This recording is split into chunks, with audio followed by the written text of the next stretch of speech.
Hello po, Dr. Richard Mata po.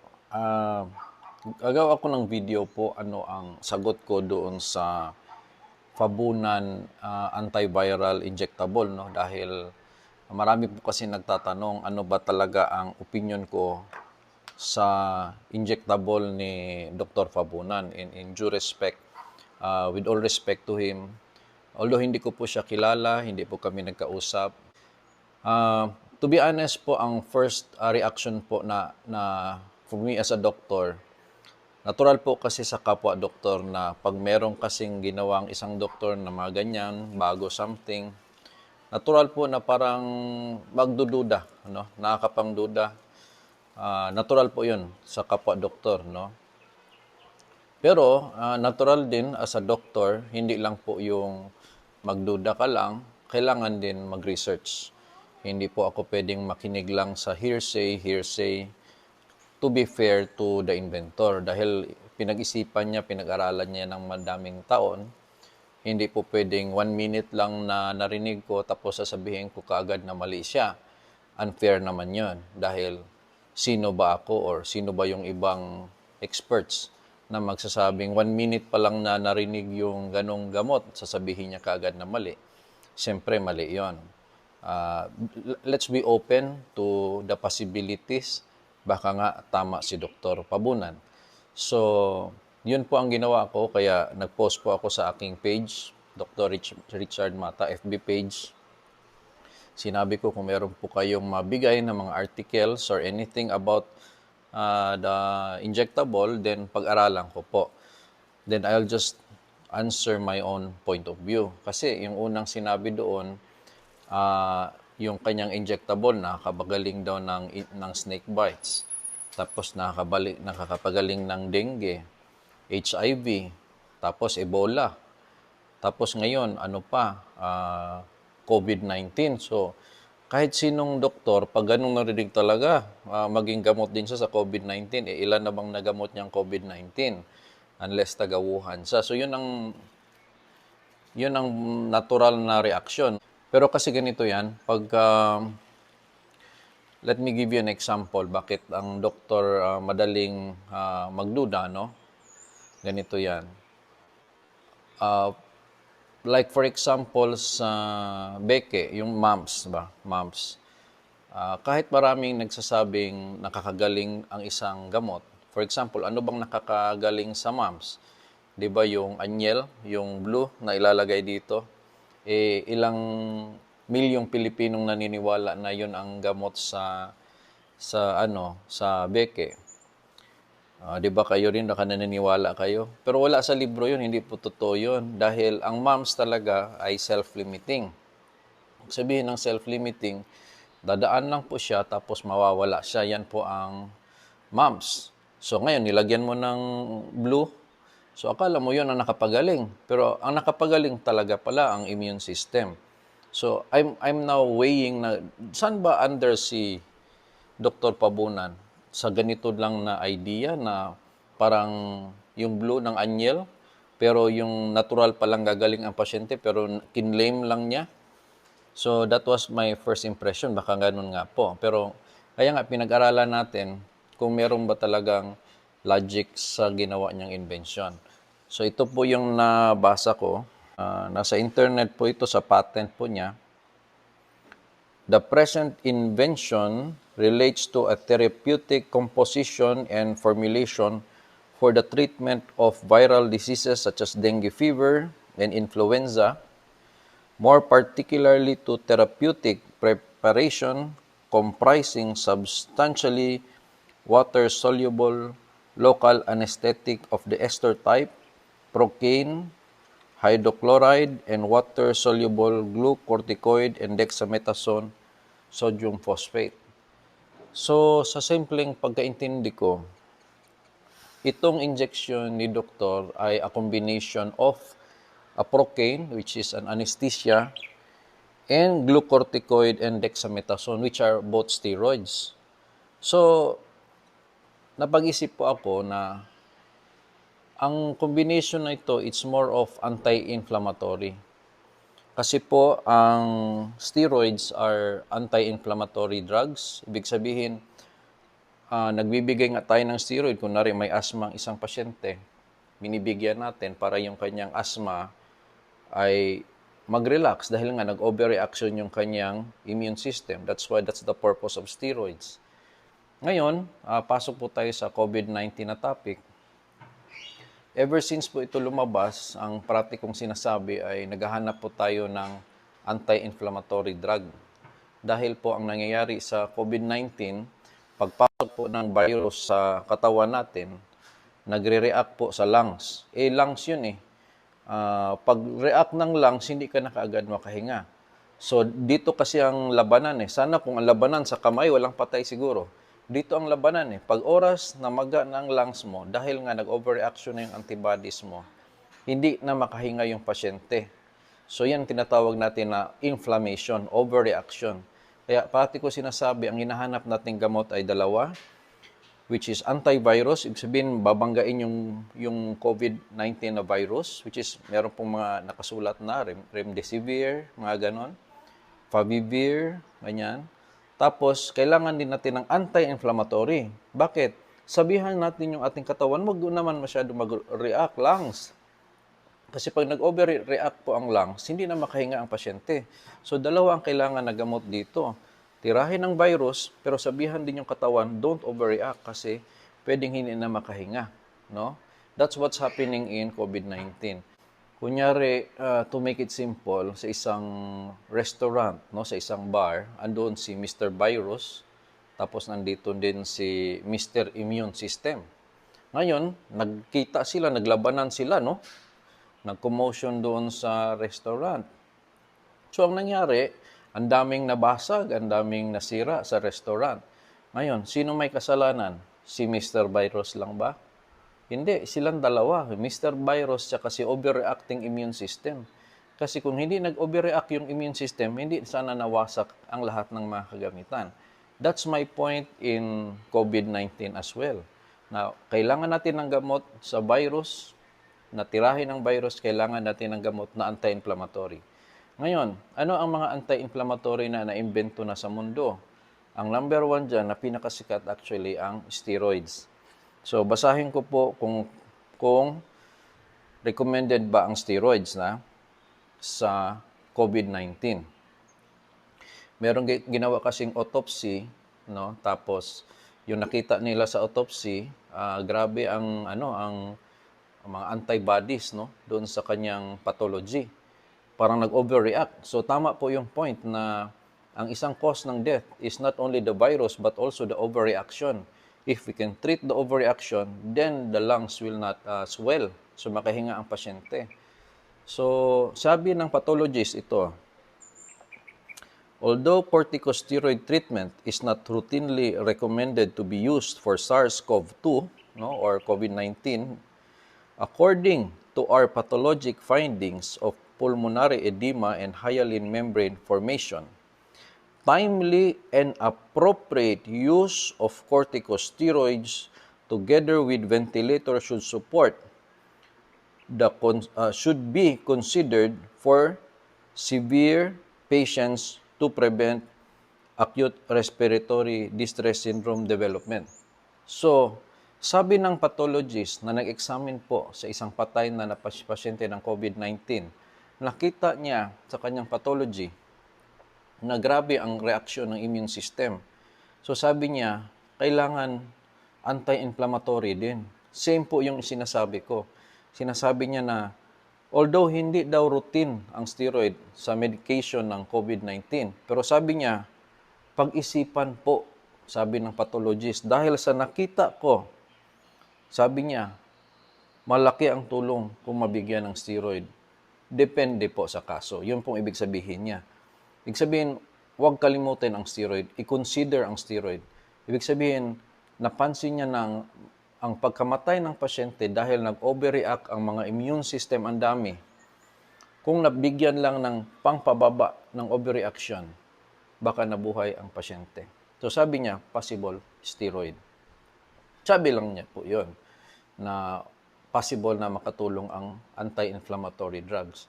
Now, going back to Fabunan, going back to the ingredients. Dahil sa ingredients po ako nakabase, no? Hindi lang sa hearsay, no? ang kay Dr. Pabunan, somehow pinag-isipan niya na i-mix po niya ang procaine, glucorticoid, and dexamethasone. So, itong pagkaisip niya ng ganitong ito, more on anti-inflammatory yung nasa isip niya. Kaya pala siguro, effective siya sa iba't ibang mga sakit, no? Katulad ng snake bite. Ano bang nangyayari sa snake bite? Pagkagat sa iyo ng ahas, siyempre mag-overreact yung immune system dahil may pumasok na venom eh. So, yung overreaction ng immune system, mag-cause din yun ng inflammation sa katawan mo. And pwedeng yun din ang mag-cause ng damage sa katawan mo. The same way was in COVID. So, kung binigyan ng combination ng dexamethasone, glucorticosteroid, and an anesthesia, talagang pinag-isipan po kasi ni doktor eh. Somehow, nag-cause ng decrease of the inflammation. Kasi nga, anti-inflammatory yung binigay. The same way with dengue. Yung dengue, pagpasok ng virus, nag-overreact yung immune system mo, nagkaroon ka ng plasma leakage, nabutas yung mga ugat mo, yun po ang cause.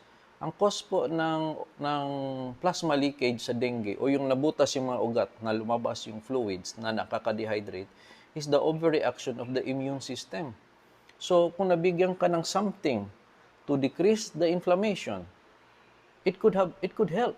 Ngayon, am I supporting totally? Siyempre, ang sinasabi ko lang, I hope na ma-aproban sa ng FDA upang pwede kong isubok sa mga pasyente kung may dengue. Option ko na yon dahil doktor ako, pwede ko pong desisyonan yon. Because I have that decision making, no, for case-to-case basis. Pero ito po, kinumbine kasi ni doktor. So, kung itong combination na ito, pinag-aralan niya ng matagal na panahon, for me, it's worth the try. It's worth the try po. So, ang akin lang po ganito. Pag pinesent kasi niya sa FDA at sinabi po niyang anti-COVID drug, ang problema po doon ay sasabihan siyang ilan na ba ang COVID patients na nagamot mo, no? So, doon na mahihirapan tayo dahil kailangan po ng madaming pasyenteng may COVID before ma-prove na drug ka talaga ng COVID-19.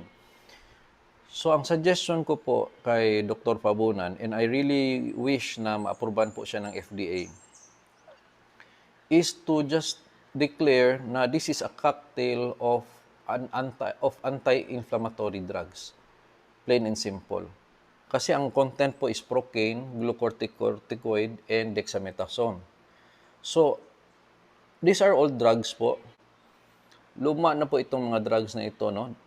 Procaine, dexamethasone, at glucorticoid. Ang ginawa niya, pinaghalo niya, and the expected niya is baka may synergistic effect. Alam niyo po ibig sabihin ng synergistic effect? Yung power nito, pinagsabay sa isang bigayan. So, and that could be true. Kasi kunyari po, no question naman talaga sa steroids eh. Dahil ginagamit natin yan time to time. Itong procaine, kung basahin nyo po ang procaine, it acts mainly as a sodium channel blocker. Today, it is used therapeutically in some countries due to its sympatholytic, anti-inflammatory, perfusion-enhancing, and mood-enhancing effects. So, nakita nyo po, procaine is pain reliever and also anti-inflammatory. Ngayon, if ito yung logic probably kaya nag-i-effect din siya. Dahil po, kung masakit ang pakiramdam mo, kung bigyan ka ng procaine, siyempre mag-relieve yung pain, no? Kung na-relieve yung pain, hindi na din mag-overreact yung immune system mo. Kaya din nag-overreact dahil sa pain eh. Pain stimulates cytokines production. Dahil nga masakit eh, so lumalabas lalo yung antibodies mo. Ngayon, kung kinontrol mo rin yung pain, there's a possibility na yung pag-increase ng antibodies ay matulungan din. So aside sa pain reliever siya, anti-inflammatory din. So yung inflammation nagiging less din po. So my point is, may wisdom po sa ginawa ni Dr. Pabunan. Ang masasabi ko lang is it's worth the try. Sana po aproban siya. Hindi naman po kailangan ang tawag sa kanya ay anti-COVID-19 drug para na lang hindi na siya hanapan pa ng marami pang ilang COVID-19 patients na ang nagamot dahil mahirapan siya lalo doon. Doc, you can just declare it as a cocktail of anti-inflammatory drugs. And sana po ito po ay maaprubahan dahil ganito lang naman eh. Ang tanong lang naman ganito eh. Yung bang dosage ng procaine is safe for human beings? Yung level ng dosage na yon? Yung dosage ba ng dexamethasone, safe for human beings ba yon? Yung dosage po ng glucocorticoid, safe ba yon? So kung doon pa yon, yung dosaging is safe, that's one check. Second check, kung ipag-mix natin yung tatlo, wala bang drug-to-drug interaction?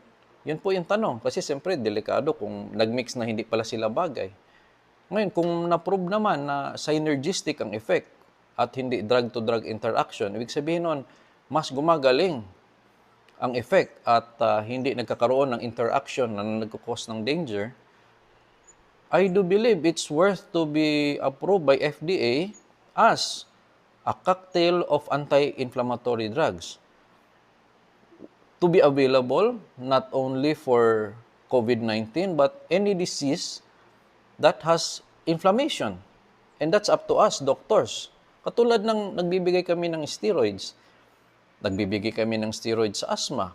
Nagbibigay kami ng steroids sa nephrotic syndrome. Nagbibigay kami ng steroids sa allergies. Oh, one stone, 10 birds.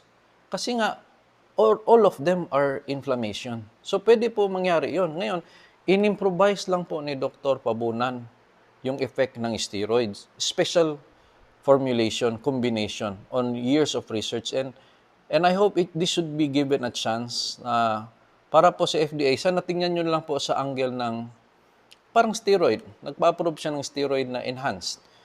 And I really hope na kung ma-approvean po yan, I'm really gonna get some of it for my practice even in dengue.